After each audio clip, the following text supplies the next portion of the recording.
If a truly present person walks into the room, it's like they're a wizard. Everything kind of like will kind of come to them, or they'll settle things down just by the power of their presence. And it's worth cultivating. So tell me, how can somebody be present, especially in today's day of having phones and instant dopamine hits and constantly things to drive you away from being in the moment and present?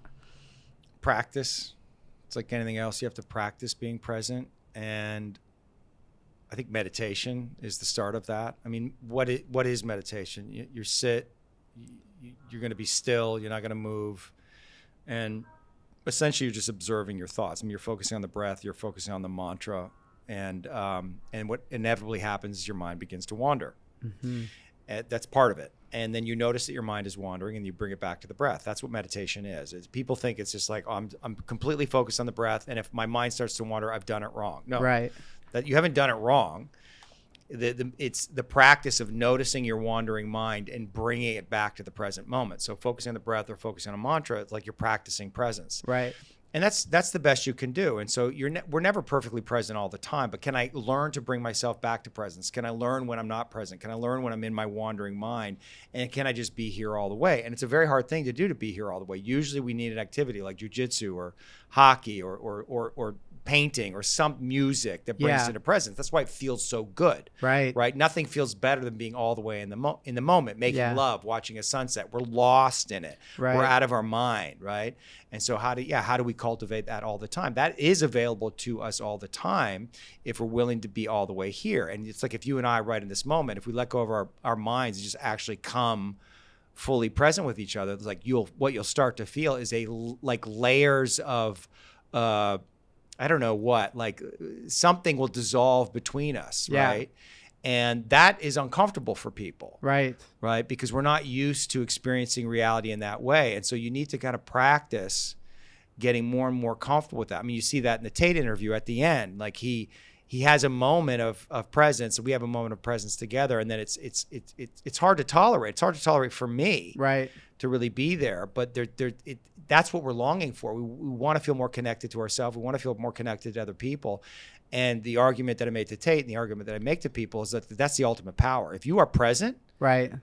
If a truly present person walks into the room, it's over. Like they can, like, it's like they're a wizard. Right.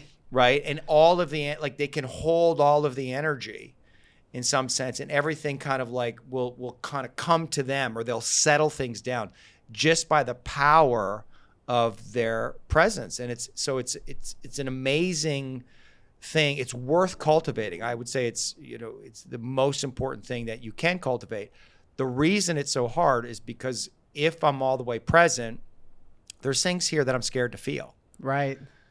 And that's why we distract ourselves. That's why we reach for the phone. That's why we reach for the cigarette, because there's something in the present moment that's scary to feel, or it's overwhelming, or there's just discomfort in it. We're not used to it, but you can train yourself to get more used to that feeling and that quality. And that's really what I've done in my work. I'm not present all the time for sure, but I found a place like in my work where I can come all the way present, just like Tate does in fighting or you do in jiu-jitsu. Like, it's a beautiful, beautiful feeling. But that's essentially what I'm teaching. Right. People how to get present. In presence, there's vulnerability, huh? Intense vulnerability, because you don't have any control. Right. You turn your mind off. I mean, all of us in some level, right? Like even in this conversation, like you're thinking about what you're going to say next, or on some level, right? And we're trying to control somehow how we are perceived. Mm-hmm.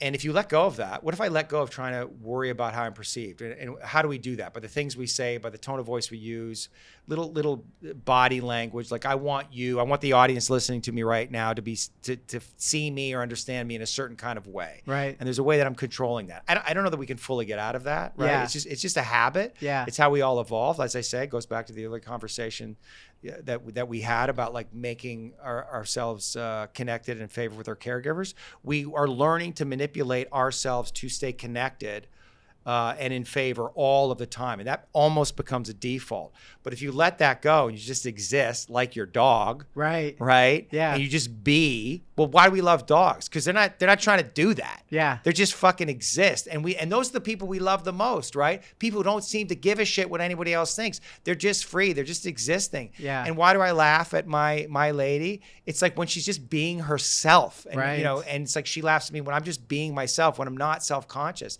That's when we're most lovable. That's when we're most alive. So can we give ourselves permission to be that? That's right. And it's scary because you don't have any, as I said, you don't have any control over that.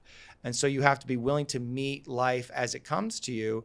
But that's where all creativity is, right? Mm-hmm. Like that's what, when you're doing jiu-jitsu, you're not really thinking about the next move. I mean, you have a structure in your head, but ultimately if you want to get really good at it, you're just flowing. Flow. Yeah. It's like one thing to the next, and you have to trust that you train your body enough that it's going to know what to do intuitively. Yeah.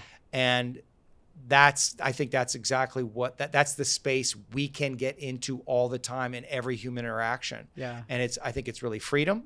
But it's also, it's scary. Hey, thanks for watching this clip. If you like content like this, go to the description below. The full video should be there. And do not forget to like and subscribe. 97% of the people that watch this channel are unsubscribed. So please hit that subscribe button. It does a lot for the channel and it gives you more content like this. Have a good one.